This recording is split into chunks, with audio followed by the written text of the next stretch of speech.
Ladies and gentlemen, the story you're about to hear is true. Only the names have been changed to protect the innocent. NBC brings you Dragnet.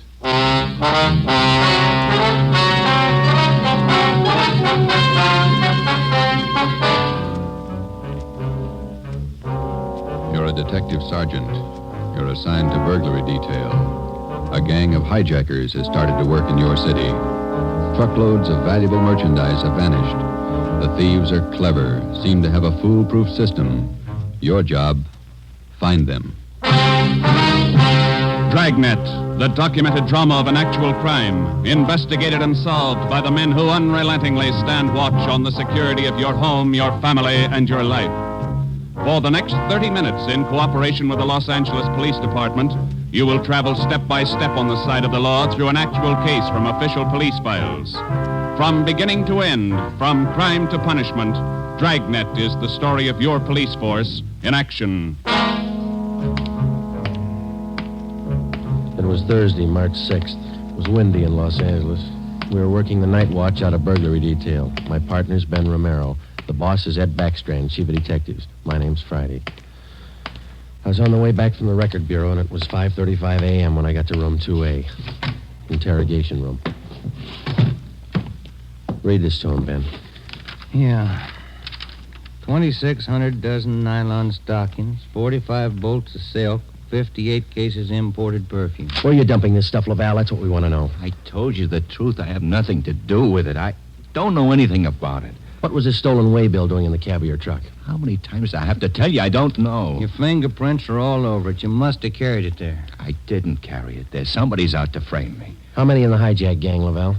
I'm not in a hijack game. I told you I don't know. When are you going to let me go? Who's the head of the gang? I don't know any head of the gang. I want to get out of here. You're covering for somebody. I'm not covering for anybody. You take the rap for all this, you're going to have a beard down to your knees by the time you get out. I'm not taking any rap. Then let's have it. Oh, I'm tired. $42,000 worth. You know who took it, you know where it is. They could have disappeared anywhere on their way from the east to the 1,000 places. Nothing was missing from those shipments when they came in on the train. Everything was there when they were unloaded at the warehouse. Then I don't know. I don't know. Every dollar's worth was accounted for when it was loaded on the truck. Well, where is it now? I'm tired. We've been here all night. Let me read it for you again. 2,600 dozen nylon stockings, 45 bolts of silk, 58 cases imported perfume. And you're trying to tell us somebody hijacked all that from the trucks without you knowing it? The trucks were loaded at the warehouse. We went out to eat. We came back, got in the trucks, delivered the stuff, and that's all I know. And while you were out eating, the receipts for the load disappeared, too. Is that right, Laval? I don't know where the waybills are. The shipping clerk, that's his job. We talked to him. He says one of you could have taken the waybill. Well, then he's lying. I didn't take him. Then what was this waybill doing in the cab of your truck? I told you, I don't know. Somebody's trying to frame me. Why? I don't know. Somebody, I don't know why. Then you better come up with an answer, mister. Look, I'm tired. We've been here since 6 o'clock last night. We're all tired. Who are you covering for? What are you trying to build? Any of that coffee left, Ben? It's cold. That's all right. You want some, Laval? No.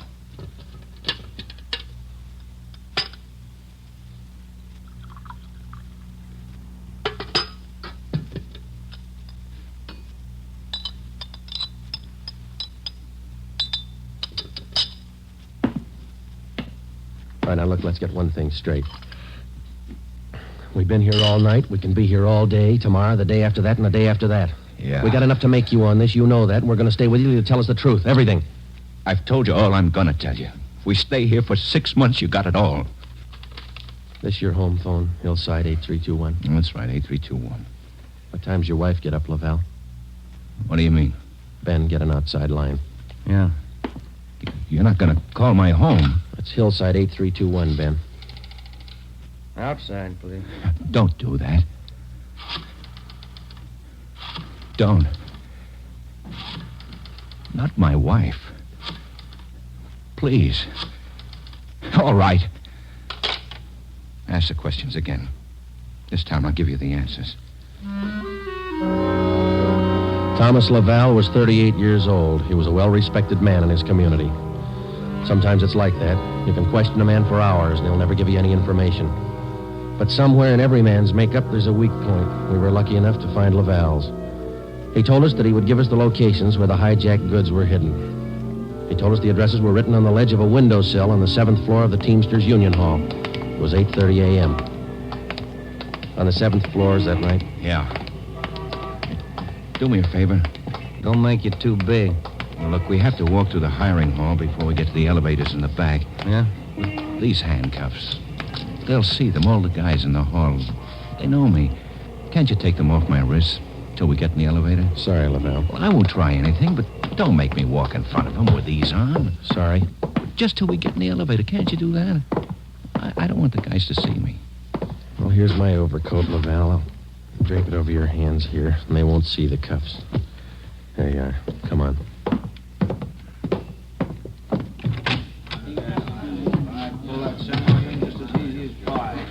Hi, Tom. How are you? Hi.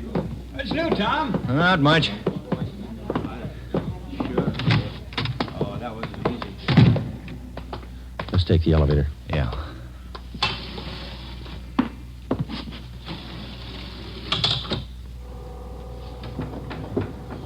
Cigarette? No, thanks. You? Yeah, okay. Thanks.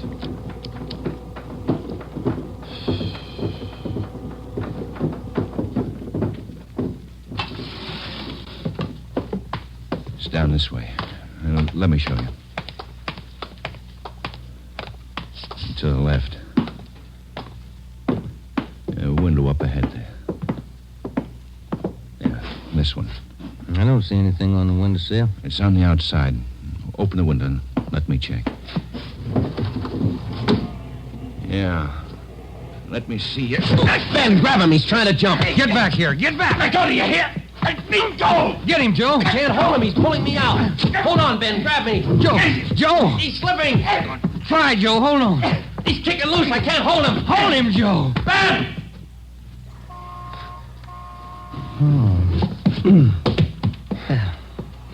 I couldn't hold him. You almost went with him. Let's get downstairs. What happened? Call an ambulance. There's been an accident. Thomas Laval was 38 years old. He was a well-respected man in his community. He died with the same reputation. We had a prisoner who'd met his death while in our custody. In cases like this, we had to have witnesses. By the time we got to the street, the usual accident crowd had gathered. Anybody here see the accident? What you want, witnesses? Yeah. Did you see it? Yeah, we saw it. Let's get their names, Ben. My name's Pete Garfield. This is Jack Morris. We'll be your witnesses. You'll probably be subpoenaed for the inquest tomorrow morning. Sure, we'll be there. We saw you push the guy out the window. We saw you kill him. The next morning at 10 a.m. in the basement of the Hall of Justice, Harold J. Lane, Deputy Coroner, City and County of Los Angeles, read the report of the findings of the autopsy on the body of the deceased Thomas Laval. As is customary at a coroner's inquest, the identification witness was called to testify first. Elizabeth Laval, please. Raise your right hand. Do you solemnly swear that the testimony you're about to give to be the truth, the whole truth, and nothing but the truth, so help you God? Yes. Be seated. State your name.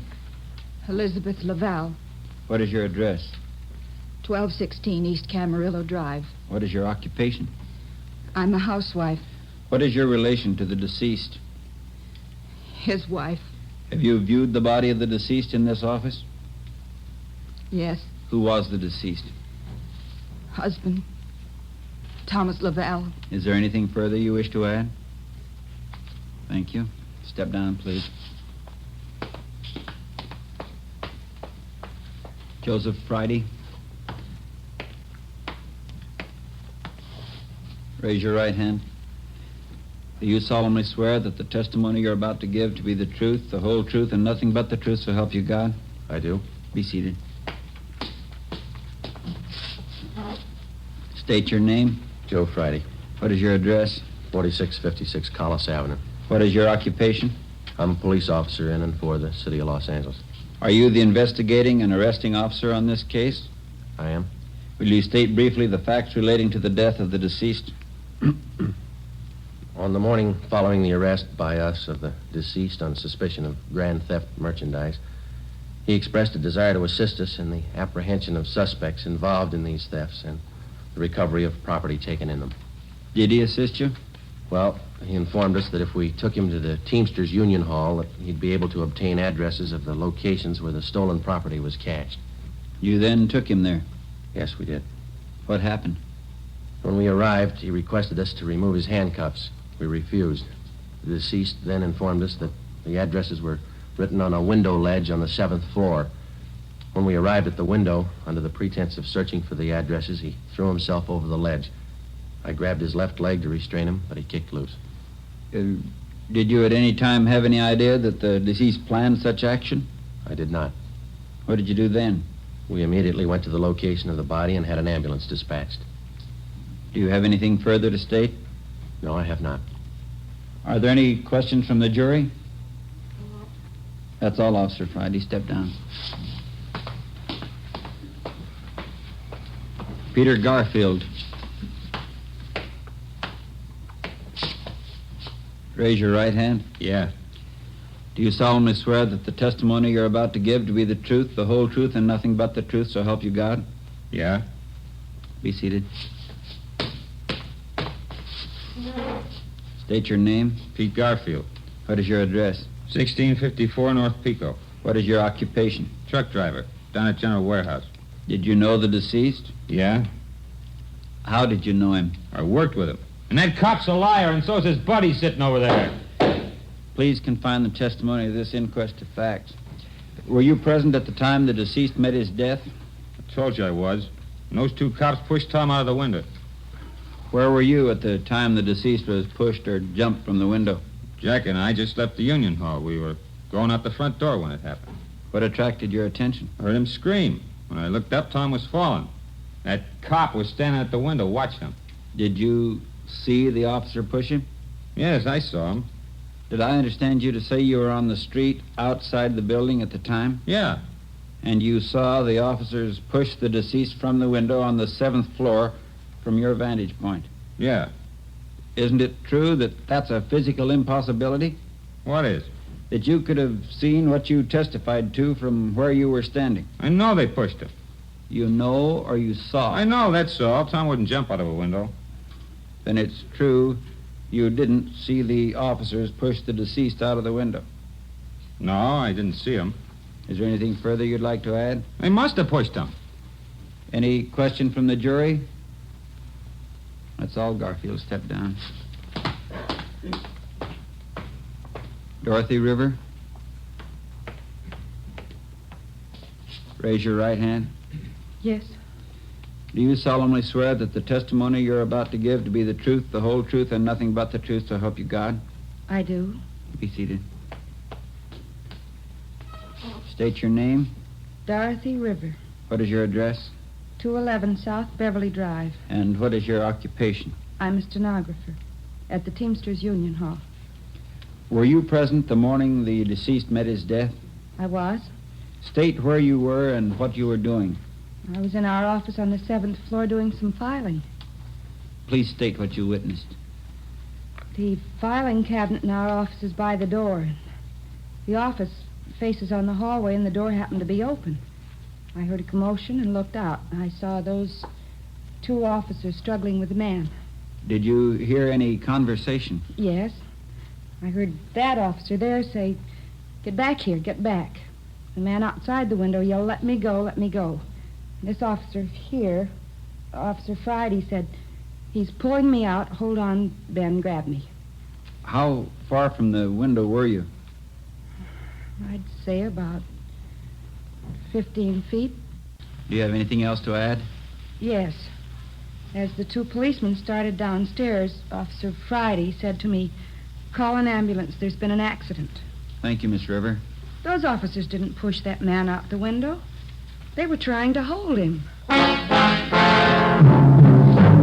After hearing additional witnesses, the coroner's jury retired at 11:57 a.m. 8 minutes later, they returned with their decision. The deceased met his death voluntarily and by his own actions. The homicide detail continued the investigation of Laval's death. A week went by. With homicide working one side, we hoped that they might turn up additional leads in the hijacking case. Nothing turned up. At It seemed that with the death of Thomas Laval, our leads came to an abrupt stop. On Tuesday morning, March 16th at 9 a.m., we got a call from Chief of Detectives Ed Backstrand. Now, once more, what about the way bills on these shipments? You checked them? Everything we could. Talk to everybody that handled them. And talk to him some more. $42,000 in merchandise doesn't just disappear. Now, who's the last one to handle those way bills? The warehouse shipping clerk. The bills were signed and stamped. 2 hours after he filed them in his desk, they disappeared. What about the truck drivers? You checked them out? Talked to all of them. Nothing so far. Nothing was missing from those shipments until they left the warehouse. Is that right? Yeah. And somewhere in between the warehouse and the delivery points, $42,000 worth of goods disappeared. Somebody's got to be hijacking those loads. We know that, but how do we get to it? Maybe they're working alone. Maybe they're working with the truck drivers. It's one of the others. Got to be. We just hadn't lost Laval. Well, you lost him. That doesn't close the case. You got a suggestion? Yeah, I got a suggestion. Crack it.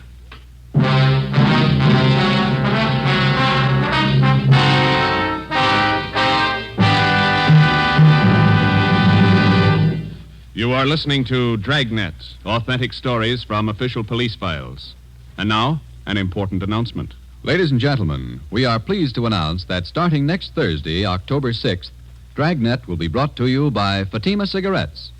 We'd like to take this opportunity to thank you, the listener, for your excellent response to our efforts in bringing you these weekly authentic presentations of actual cases from official files.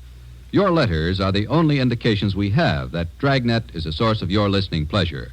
We'd like to hear from all of you. Starting next Thursday, October 6th, over most of these same NBC stations, Dragnet will be heard weekly at 10:30 p.m. Eastern Standard Time, immediately following the Supper Club. Check your newspaper for local release time.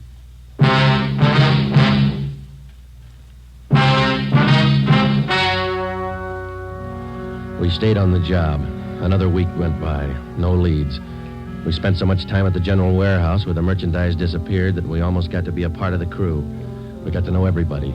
We made frequent visits to the Teamsters Union Hall, but got us nothing. On Wednesday, March 26th, we reported in for work at 8 a.m. Friday, Romero. Yeah, Skipper? You fooled around just long enough. They hijacked another load last night. $38,000. What outfit? Same, general warehouse. Who's your contact down there? Ray Hobart, shipping clerk. I'll hop down there right now and get the details. Right, Ed. There are 2 ways to solve this thing. Yeah? You can get those hijackers now or wait till General Warehouse goes out of business. Get on it.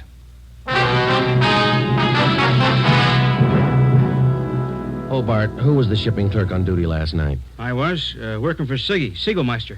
He's out with a cold. And you saw the stuff was loaded on the trucks and you checked the waybill. Yeah, as usual. Everything as usual. Checked the trucks out at 2 a.m., went back to the office, filed the waybills. You work a pretty heavy schedule, Hobart. You started at 2 a.m. and you're still on duty? It took the last 4 hours of Siggy's shift, at 2 a.m. to 6 a.m. He had a cold. I was back here at 10 this morning to start my own shift. When did you find out the waybills were missing on that shipment last night? Just before I went off. Maybe 5:30, 5:45. Well, how about the truck drivers who handled that load, Hobart? You got them? Let's see. I got it right here. Okay. Here you go, Sergeant. Jack Morris and Pete Garfield. Jack Morris and Pete Garfield were brought in for questioning. We double-checked with Homicide and found that their reports on Morris and Garfield tallied with ours. No previous records. Both men had been tailed for a reasonable length of time since their testimony at the Laval inquest. Their actions failed to implicate them. 4 days after the second hijacking, we got a tip from one of our informants down in the warehouse district. He told us that a man in a gray suit had been hanging around the coffee shop next to the Teamsters Union Hall. He was peddling nylon stockings, cheap. There had been other reports like this, which we had followed up, but none of them had paid off. Usually such leads didn't pay off, but we couldn't be sure. They had to be checked. At a few minutes before 5 that afternoon, we found the nylon salesman in the gray suit in the back booth of the coffee shop adjoining the Union Hall. Look, Mag. Take a look. The finest. You can't do better. 51-gauge nylon. Look good, huh? Sure do, don't they, Joe? Yeah, they do. We've been looking for you, Mac. Some of the guys in the Union Hall said that you'd be around. Sure, I saw lots of these around the hall. Truck drivers, just like you, buying them like crazy. Good deal. Sure looks like it, man. How many pair can we have? Many as you want. 4 bits a pair, you name it. You got a couple of dozen for us? Couple of dozen? Mm-hmm. No, not on me, but I can get them. Many as you want. Well, we're kind of in a hurry. Can you get them for us fast? Couple of dozen. Better make it 3 dozen, huh, Joe? Yeah, if you want. 3 dozen. Can you get them now? Couple of hours I can get them. Same quality. Want to meet me here?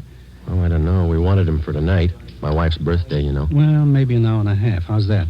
3 dozen, meet you here. Oh, look, Mac, maybe we're both heading the same direction. Can't we go with you and pick up the nylon? Save time for all of us. No, I don't think so. No. Can't you wait? Hour and a half? How's that? Ever find a better buy? I'm sorry, Mac. I wish we had the time. Well, where do you have to go to pick up these nylons? Oh, way out. Sunset Boulevard near Fairfax. Can't you wait? I'll make it fast. Well, can't we pay you and then go out and pick them up ourselves? Huh? No. Don't work that way. No. Can't you wait here? I'll make it fast. We ought to be home now, Joe. Yeah, I'm sorry, mister. We'll have to skip it. Yeah, maybe we can pick up something on the way home, Ben. Candy or something. Wife likes candy. Now, look, fellas, I don't want to see you lose out on this deal. I'll meet you halfway. How you mean? Look, together we'll go out to Sunset and Fairfax, huh? Near the place. You wait there at the hamburger stand, and in 5 minutes I'll bring you the stuff, okay? Oh, I don't know. We're late already, but... All right, it's a deal. I'll call the wife and tell her we're going to be a little later. 3 dozen, is that right? 3 dozen of the best. You can't do better. All right, I'll be back in just a minute.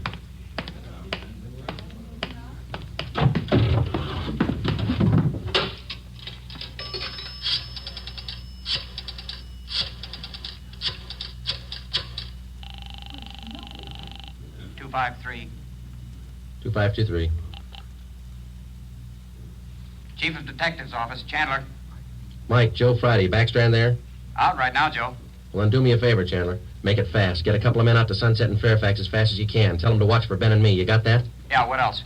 We'll drive up in our car with another man. Ben and I will get out of the car and go in the hamburger stand. The other man will walk off. Whoever you get, tell him to follow that man. You got it? Right. All right. Just tail him. See where he goes, see what he does. Okay, Joe, right away. All set, Joe? She got dinner ready? Yeah, just about. We better hustle. Sure. Best deal in the world. Let's go. At 5 minutes to 6, we pulled up at the corner of Sunset Boulevard and Fairfax. It was almost dark.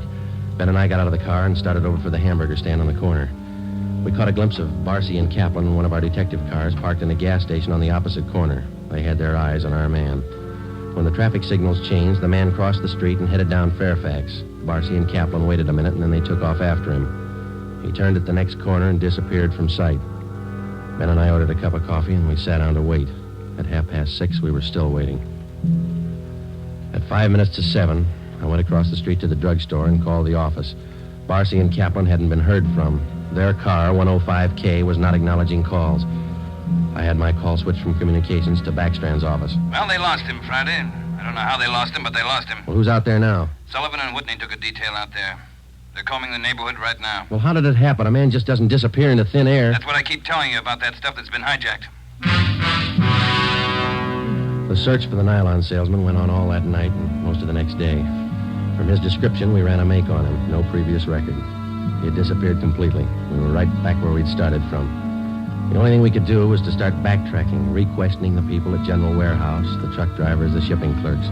We kept a close check on Garfield and Morris, and we went back to the only possible lead still remaining, Mrs. Laval.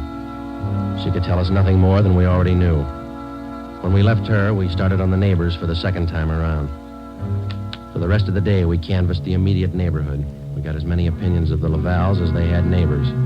At 3:30 that afternoon, we visited with Miss Gertrude Langster, a 50-year-old maiden lady who lived almost directly across the street from the Laval house. She'd been out of town the first time we covered the neighborhood. The old saying goes, Sergeant, there's no fool like an old fool. Oh, say, if I told you the chances I had when I was a girl. Yeah, but we just... not truck drivers like that. Laval man, God rest his soul. But fine, wealthy men, bankers, lawyers. Templeton Grant, you remember him? No, ma'am. I was engaged to him once. Butterfly waist, that's what he used to call me. Well, I was slim in those days. Would you like to see some pictures of me as a girl? No, thank you, ma'am. We'd just like to ask you a few questions, that's all. Could you tell us if the Lavals had many visitors to their house in the past 6 months or so? Oh, my, no. Funniest thing, I am the nosy type, Sergeant. I like to know everything that goes on around my neighborhood, and you can take my word for it, the Lavals never had visitors. You know, Sergeant Friday, you remind me of a young man I used to be engaged to just a few years ago. Yes, Miss Langston. Now, would you tell us, please? Did you have any reason to think that there was something little out of the ordinary about the Laval? Oh, little out of the ordinary, he says, but my dear man, yes. Here he was, a truck driver, and there she was with a home furnished like the Astors. Why, I even used to see him cart some of the things home in that car, his beautiful things, rugs and glassware, bolts of fabric. Oh, gorgeous. And he'd bring these things home after work. Is that it, Miss Langston? Anytime, day or night, weekends, anytime. Mm-hmm. After 4, Joe, we better call office. Yeah. Now, are you sure of all that you've told us, Miss Langster? Sure. Oh, my dear man, of course I'm sure. I watched him week after week. Well, thank you. Won't you stay for a cup of tea? I'll have Josephine fix it. Josephine? No, thank you, ma'am. Well, then, perhaps a glass of sherry? Thank you, no. But there is something. Yes? I wonder if we could use your phone, please. Oh, yes. In the hall, next to the umbrella stand. Thank you, ma'am.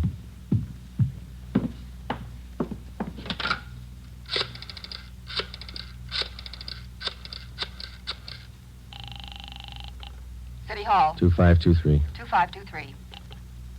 Thanks, Trent. Friday, Ed. Nothing much here. Well, there's something here. Barcy and Kaplan just called. Pete Garfield left his house half an hour ago. Then he picked up Morris. What's so unusual about that? Nothing, except the guy driving the car is the little man in the gray suit, the nylon salesman. Barcy and Kaplan are tailing him. Where are they now? Headed north out Riverside Drive. Well, there's nothing out there but a golf course and a lot of riding stables. I don't care what they do for recreation. Go get them. With red light and siren, it took us 12 minutes to pick up Barcy and Kaplan on Riverside Drive. At 4:23 p.m., we pulled up in front of the Blue Pony riding stables. Barcy and Kaplan's car was overturned just beyond the driveway leading up to the riding academy. Kaplan's hurt. I called an ambulance. They rammed us. What kind of a car are they in? They switched. They're driving a 12-ton Bulldog semi. Which way they head? Going north. Got a 3-minute lead on you. Pneumatic commercial. Adam 653. Let's go, Ben.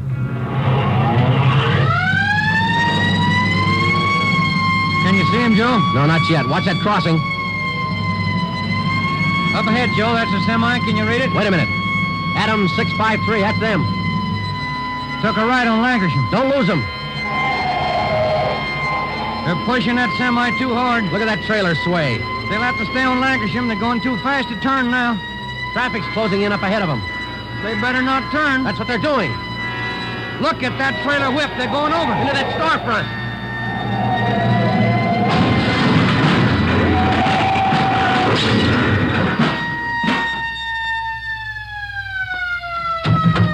Come on, Ben. You all right? Wait a minute. Let me see. Yeah, they're banged up, but they're alive. There they are, Joe. Yeah. Garfield, Morris, little man in the gray suit. It's funny, isn't it? What's that? Garfield's going to swear we pushed that truck through that window.